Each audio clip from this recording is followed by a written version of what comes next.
It's a pleasure for me to be in your home, Henry. It took some doing for me to be here in the 1880s. I'm happy that you could arrange to be here. Clarkston has always held a special place in my heart. You lived in some interesting times. The challenges you face are different from those we face in my time. I really enjoyed writing Beneath Gunsight. It gave me a better appreciation for your time. The reason why I wanted to meet with you is to discuss the series. I'm certainly glad you did. You kept me alive when I should have died. I've had a good life because of you, especially with Martha and Mary at my side. They'll join us momentarily. In fact, here they come now. I'd like you to meet my wives. This is Martha, and this is Mary. I'm pleased to formally meet you. In writing about you, I know you very well. It's a pleasure to meet you two. I want to thank you for writing our story and bringing us to life. Like Martha said, it's a pleasure to actually meet you. So, when you were younger, Henry, you were a real rascal, weren't you? That's putting it mildly. Trouble didn't find him. He went looking for it. He used to torment us mercilessly. I'll never forget the day in school when he pulled my hair, and Martha hauled off and slugged him. We all got sent home from school that day. What changed? I changed. When I should have died was the beginning of my turnaround. A big factor was when my two brothers-in-law took me with them to see Martin Harris just before he died. But it took me a while to finally get myself on track. That episode in Corinne was a real eye-opener. Let's not give away the story. Let me just say, that was a real turning point for me. This is when I began to take notice of him. On his way home from Corinne, he came to my rescue.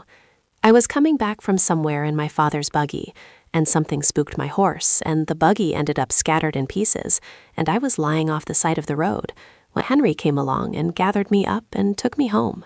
It wasn't long before I called on her to go courting. Seeing the change in him, I began to fall in love with him.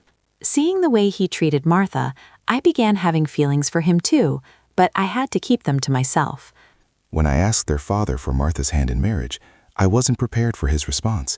He told me I could, on condition that I also marry Mary. Our father had discussed it with us beforehand, and I agreed.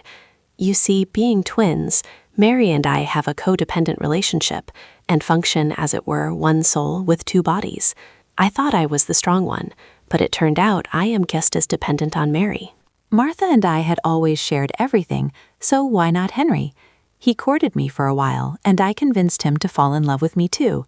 So he married both of us on June 19, 1878, in the Endowment House in Salt Lake City. That was the best thing I ever did. Of course, we had to figure out how to live together. They already had it figured out, and I fit into their lives. I made some treats for you, and we can enjoy them while we visit. These are good. So, tell me about your children. I had our first son, Martin Harris Gover, a year and a half later. I was barren and wasn't able to have children, but God saw fit to bless me, and a miracle occurred. Here again, let's not give away the story. Needless to say, we have had a lot of miracles, like when the railroad cut into my freight business, and I was blessed with this farm. May I add that despite my multiple sclerosis, I feel truly blessed. There's not much I can do about it, but fortunately, so far, the spells are few and far between. I know what happens as you live your lives. Like everyone, no matter what time they live in, there are good times and bad times that you will endure. I assure you that however difficult they might be, they only make you stronger. So I won't go any further. You and those who read the stories will find out together how your lives unfold. Mary and I would like to play something for you before you leave. I'd love that. I know how talented you both are. Music is a big part of your lives. I'm sure those watching will enjoy too. We're going to play Nearer My God to Thee. That's a beautiful hymn, even in my time. I can't wait to hear it. Ready when you are, Martha.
That was marvelous.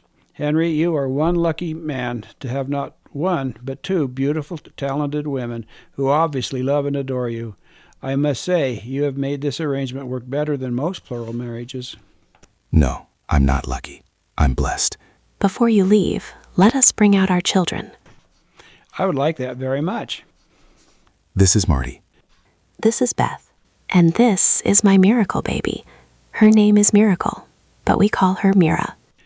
What a lovely family. It's a pleasure and a privilege for me to be in your home and to visit with you. I want to invite those watching to get to know Henry, Mary, and Martha by reading Beneath Gunsight, a 4-volume series covering the 1870s, 80s, 90s, and the first few decades of the 1900s.